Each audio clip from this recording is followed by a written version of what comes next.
I'm sure my mom was trying to protect me.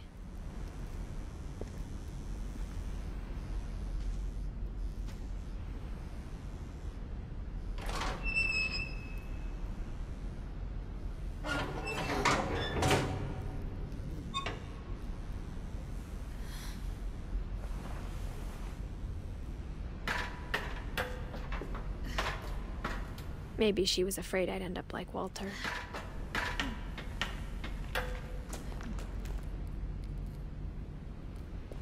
But if she never told me about an uncle under the house, I can only imagine what else she was hiding. I don't want to make the same mistakes she made. Trying to bury something that's still alive.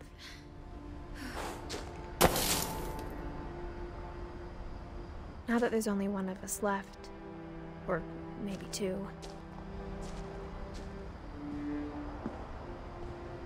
I thought it was time I heard the stories for myself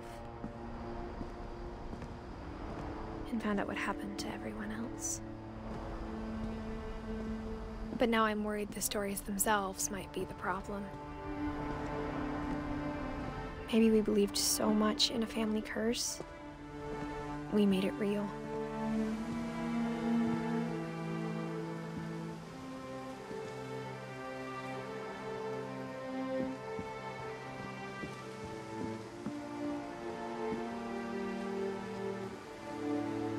I don't know if I should even be writing this.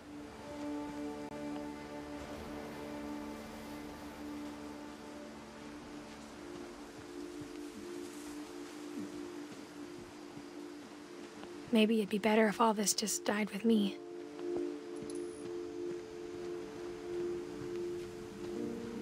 But I thought you should know about your family.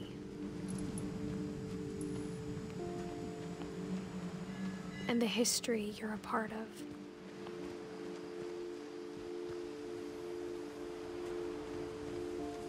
Though to be honest, I feel as lost as you probably do right now.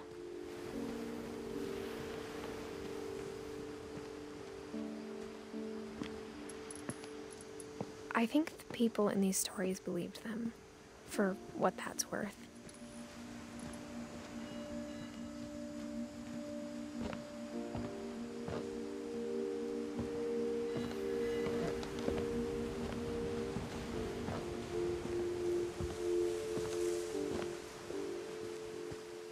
And when you look at the house, that history of imagination and stubbornness and madness, any of it seems possible.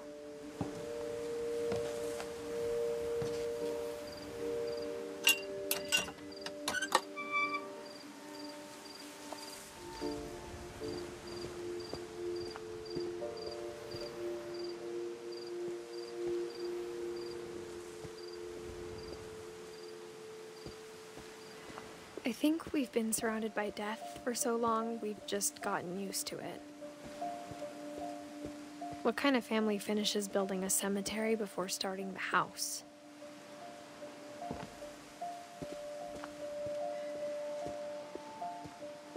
It's embarrassing for me to admit this, but the pet cemetery made me more uncomfortable than the human one. 3 of the gerbils were mine, and 2 had been my fault.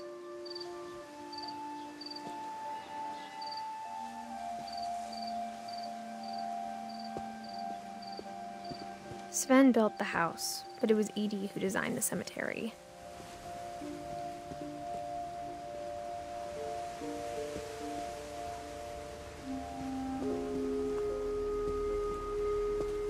I'm sure Odin's monument had been Edith's idea. My mom was always trying to move on, but for Edith, the past never went away. She could see it poking out of the water at low tide.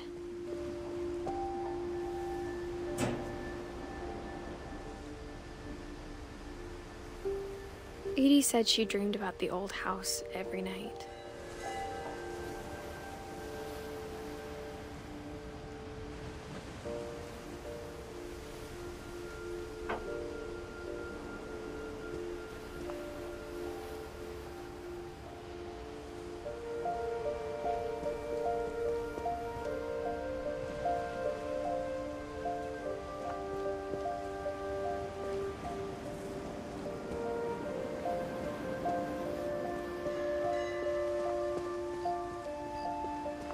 Edie's side was always easier for me to understand.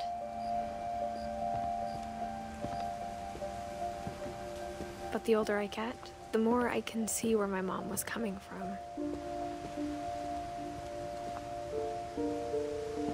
She lost 2 of her brothers, just like I did. I get why she tried so hard to protect us.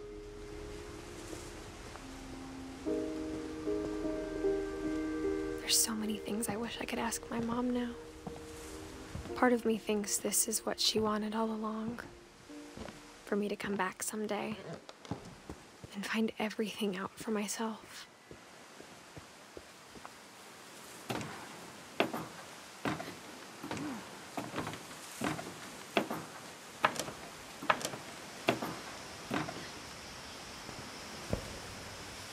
But looking back on it now, if she told me there was going to be so much climbing, I never would have come when I was 22 weeks pregnant.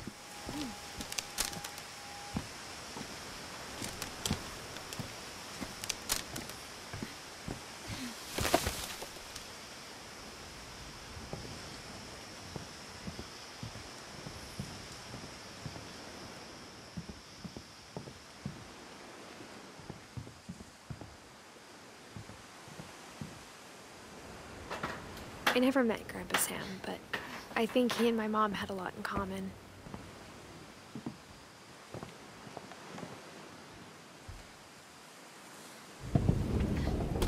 They were both pretty intense.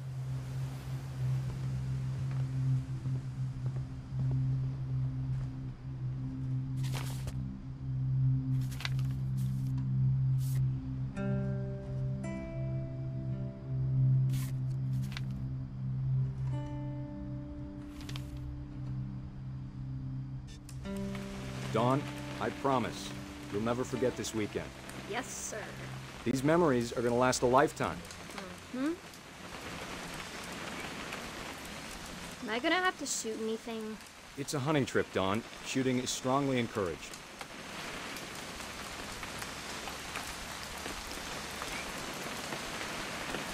What? Perfect. It's gonna rain the whole weekend, isn't it?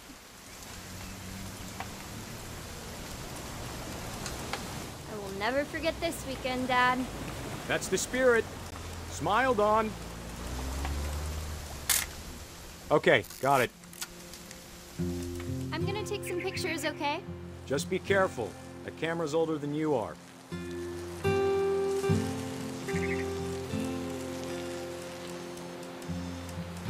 Definitely should not have drunk all that coffee.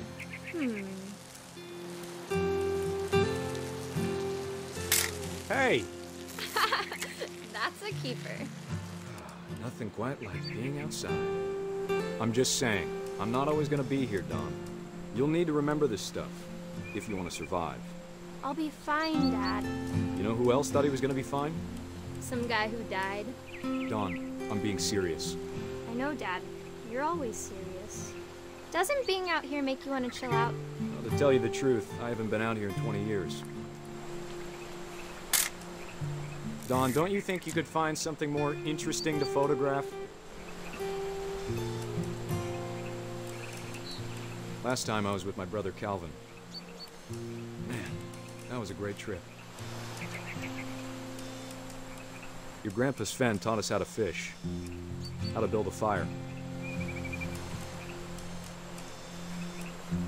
We found an old logging trail. There were deer everywhere. I bet if I could remember where that trail was, we'd spot a buck for you in no time. Give me a minute to check the map.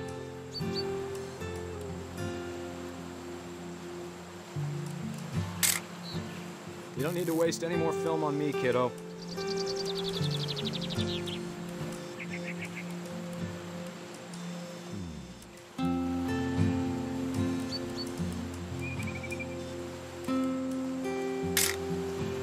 Let's see.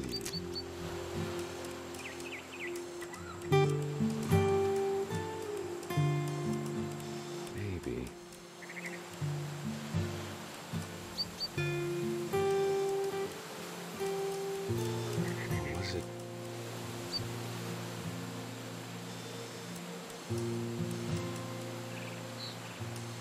Could have been...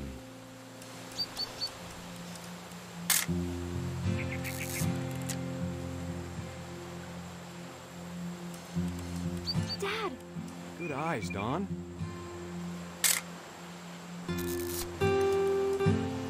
Before you take the shot, let me get a picture of him.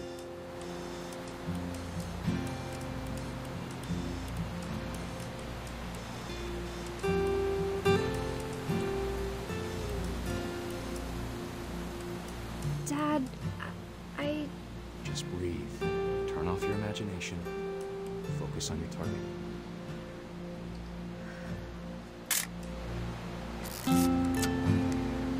Let me get behind you. Do I have to do this? Dawn, you don't have to do anything. But if you want to survive, you need to be strong.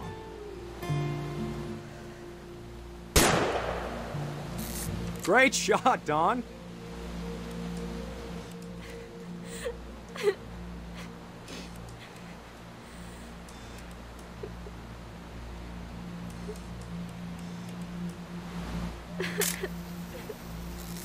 I'm proud of you, Dawn. Always remember that, okay?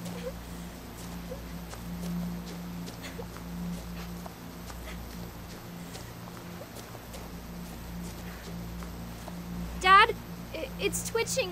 I think That's it's totally normal, Dawn. Just focus on the camera. Try not to think about... Dad!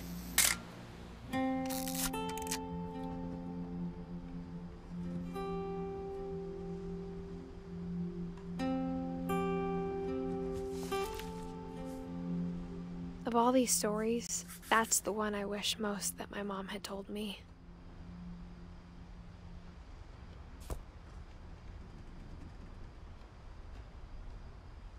Sam spent his life shooting photos, but Mom said he got nervous being in front of the camera.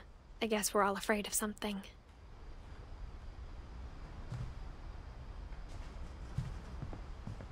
Instead of hiding from death, Sam seemed to go out of his way to meet it.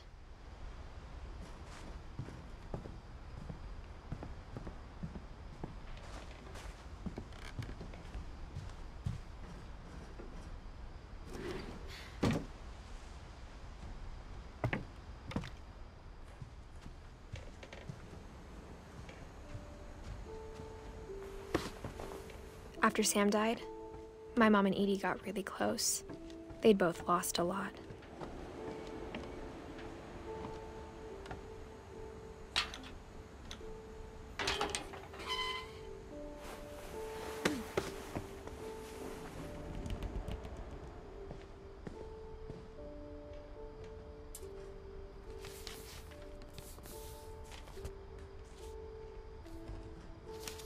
Dear Kay, do you remember the way Gregory used to laugh when he thought he was alone?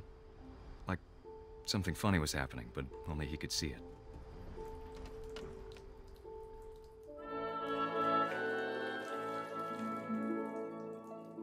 I think he saw things the rest of us don't.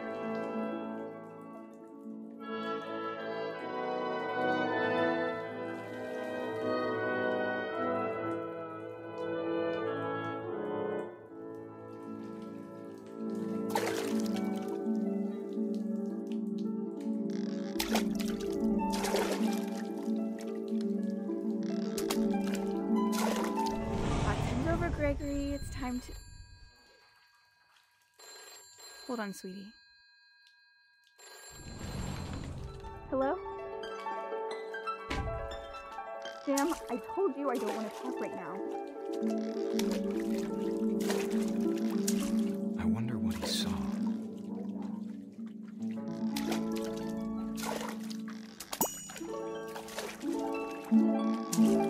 What his world was like.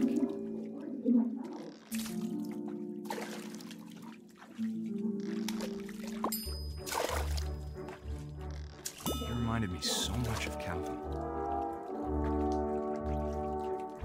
Lost in his imagination. Whatever it was he saw, it sure made him happy.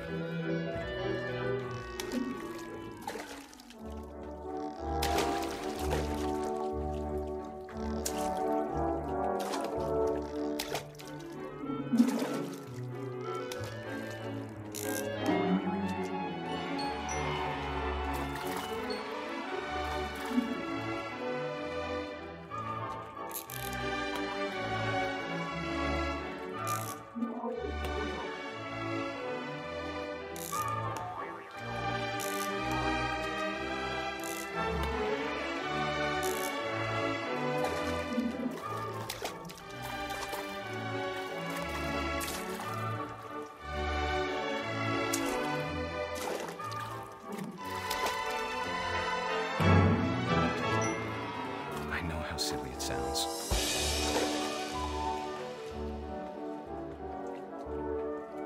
That I worried about a baby being too happy. But I could feel him slipping away. Sorry about that, Gregory. I know you did everything you could. Maybe if I hadn't called that night. Damn it. Hold on, I don't want Gregory to hear this. I wish he could have told us about the world he saw.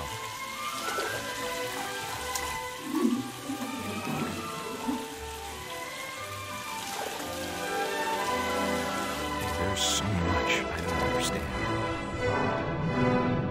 about Gregory,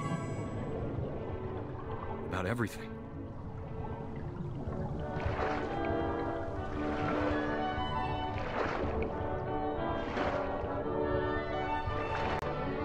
But I know what happened wasn't your fault.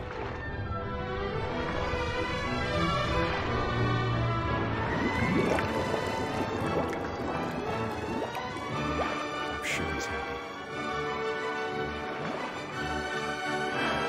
And he'd want you to be happy too. Good luck, Kay. Love, Sam.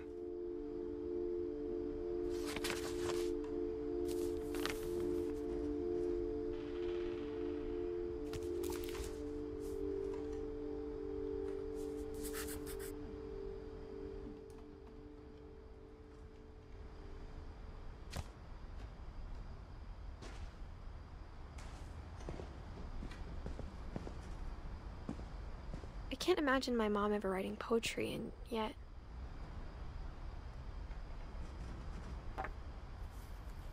A poem for Gus, who always said the wedding was a bad idea. Our father never hit us kids, at least not very hard, before the day my brother said with teenage disregard that he'd be dead before he'd see a wedding in our yard.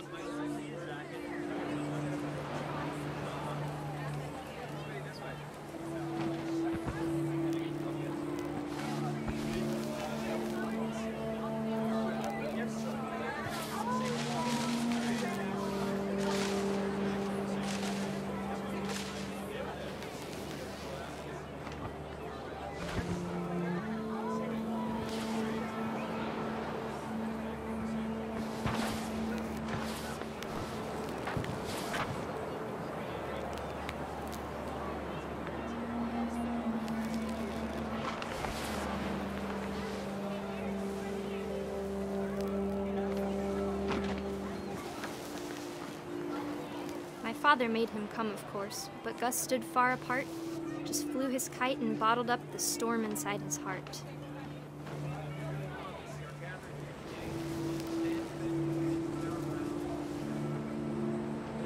I tried to talk him out of it, but though he'd never met her, we don't need a stepmom, were the words that I now remember. pronounce you husband and wife.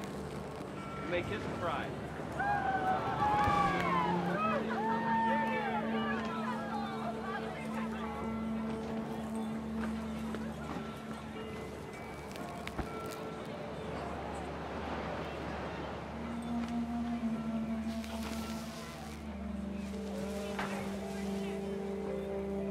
When the time for photos came, Dad ordered him to come here.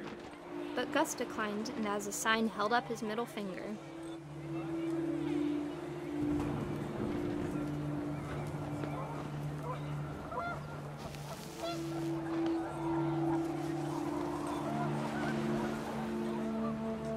The wind picked up, and panicked geese appeared and quickly went. But all the humans did that day was go inside the tent.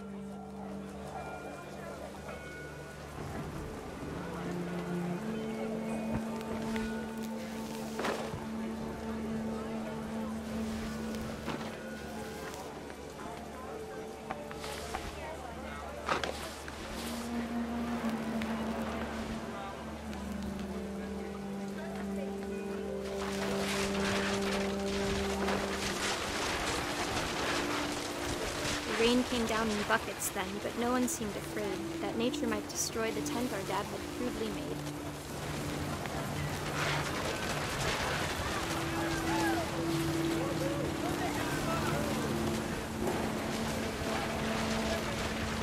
The thunder sounded much too close and full of angry power, but all my father said to this was, "Make the music louder."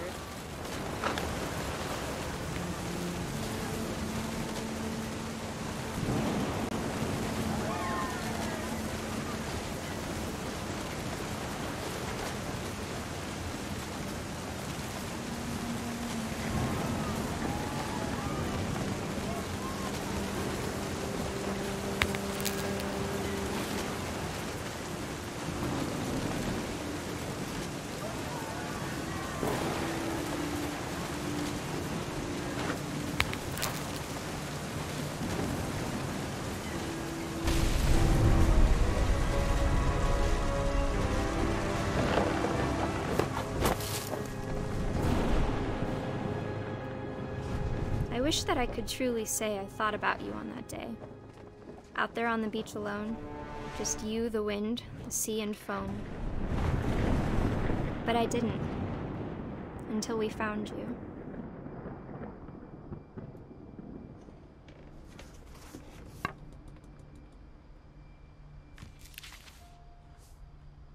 She never talked about him, but Mom told me once if I was a boy, they were going to name me Gus.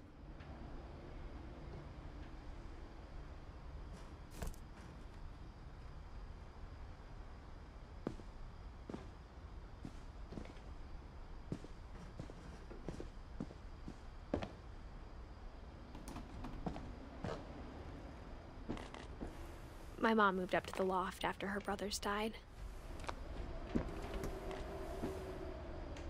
At the time, it was as far away as she could get.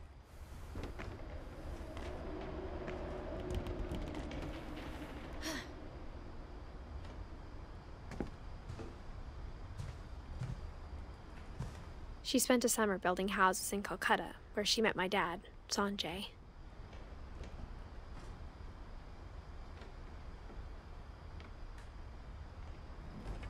My mom moved to India a week after graduation and got a job teaching English. Louis was born a year later.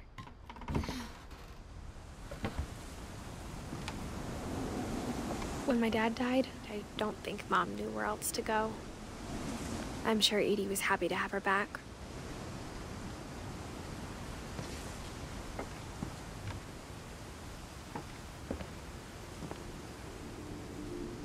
The house had to get a little bigger, but Edie was used to that.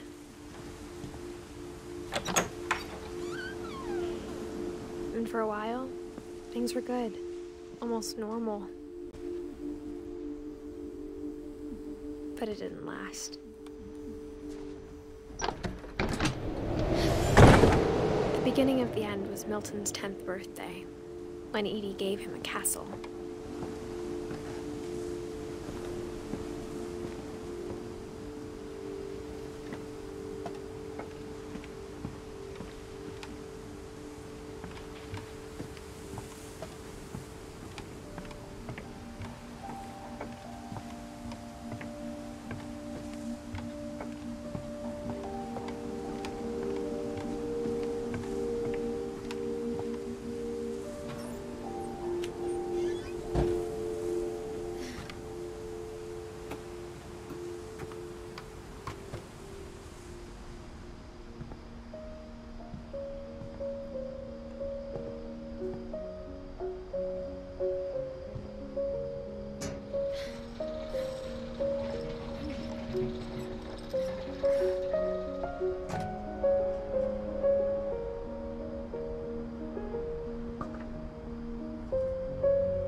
Milton Finch in The Magic Paintbrush.